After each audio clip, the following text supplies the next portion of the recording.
Well, Democratic Congressman Jared Polis is joining us here in the studio today, and thank you so much for being here. We want to talk about what you've been able to accomplish in Congress this year and what lies ahead. But let's talk about that tax vote for a moment.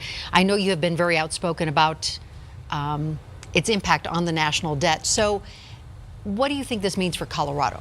Well, we just heard President Trump saying it's the biggest, but it is big and bad rather than big and good. It would increase our deficit by $1.5 trillion. Now, that is an enormous amount. That's our national debt, which means that just interest payments in our national debt will go up. We have to pay it off someday. It means future taxes will go up. And yet the tax relief barely touches the middle class at all. In fact, some middle class families will actually pay more in taxes, and the overall bill actually makes taxes more complicated for most families in Colorado. Well, we will keep watch on that and see how things progress. In the meantime, there is a temporary fix for DACA and CHIP. Is this short-sighted? Well, Congress shouldn't have left town, and I think that we should have finished our work, but once again, Congress just punted. They just said, oh, see y'all in January, and I don't think they're reconvening until mid-January now. We had several urgent items that needed to be addressed. The Children's Health Insurance Program is running out of money. Deferred action students, these are dreamers who grew up in our country, over 100 a day lose their status right now. So it's not like we really have until March, which is when all of them will lose their status. But even now, many of them are falling down a status. So these are people that are part of our communities, Ann. I mean, they grew up, have been in our schools, they're working legally today. Unless Congress acts, we'll actually be creating more illegal immigrants rather than actually allowing people who are here legally today to stay legal and get right with the law. Do you get the sense that Republicans are willing at all to work with Democrats? I mean, there was not a Democrat who voted for this tax bill. On that, they weren't. On something like deferred action, Republicans are split. I think you have, a third or half the Republicans that want to work with us, that want to do something about these aspiring Americans. And unfortunately, you have the anti-immigrant half of the Republican Party, which doesn't. But on taxes, that was the great frustration. I'm all for tax reform, tax simplification, getting rid of loopholes and bringing down rates. That's been my platform. It's something I think would be give a huge boost to the economy and jobs. But unfortunately, that's not what they did. They made the tax code more complicated. Some people's taxes go up. They have all these caps and changes to deduction programs.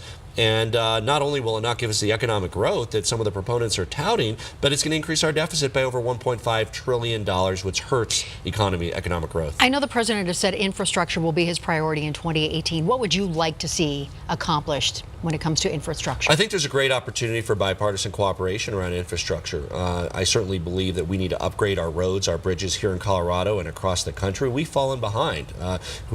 Experiencing the traffic even just coming in here this morning, you see that if we want to retain our quality of life, we've got to have an investment in getting ahead of the curve on infrastructure, and the federal government needs to partner with state and local governments to get that done. You think that Democrats and Republicans can come together? I think people are so frustrated with this person says this person says that, and it doesn't ever feel like Congress is talking to one another. Well, you have to understand how Congress is set up. It's run by a majority party. So right now, that's the Republicans. They run the House and the Senate. I think we all get that. Yeah, and they have to be willing to talk to Democrats. It's at their discretion. They do run the place, and they can certainly not talk to Democrats and pass what they want. That's something they can choose to do, and we can criticize it, but they've been elected and they can do that. Or they can choose to work together and get the support of, 2/3, 3/4 of Congress. I think do better policies, and I would say give the same advice to Democrats if they were in charge. They should seek to reach out and do things that are actually popular with the American people rather than things that are unpopular and bad. And usually it takes both sides working together to get things right. I know you want to be Colorado's next governor. What do you see as the, you already talked about transportation, as the fixes or things that need to be addressed here in Colorado? On something like transportation, there's a state role, there's a local role, and there's a federal role. And they all need to fall into place if we want to ever do anything about the fact that people have a harder time living close to where they work, that there's more and more traffic on the roads. I think we need to think big. We need to look at ideas like front range rail, tying into our existing light rail system, use transit planning money to help create more affordable housing opportunities closer to where people work. But it really is a great threat to our Colorado way of life, the fact that it's harder to get from one place to another in our state, and people who used to have 10 or 15-minute commutes now have 40-minute commutes, and frankly that's time away from family, and also from an economic perspective, time away from productivity. And there's a great productivity loss to that. I think it's been estimated at over $1 billion for our state. As you look back on 2017, What accomplishments are you proud of? Well, I'm proud of several bills I was able to get through the House of Representatives. We did a land exchange for Arapahoe National Park. We extended the boundary to include some inholdings. We did passed a bill for exchanging access for a ditch near Avon.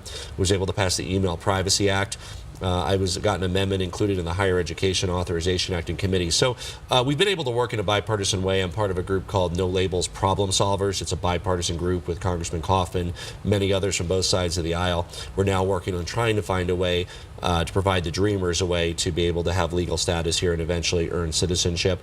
Also, we have a group on infrastructure trying to work together to burst through this kind of partisan logjam that we have and say, you know what, Democrats and Republicans can come get together around common sense ideas. So you really think there could be a fix for the Dreamers?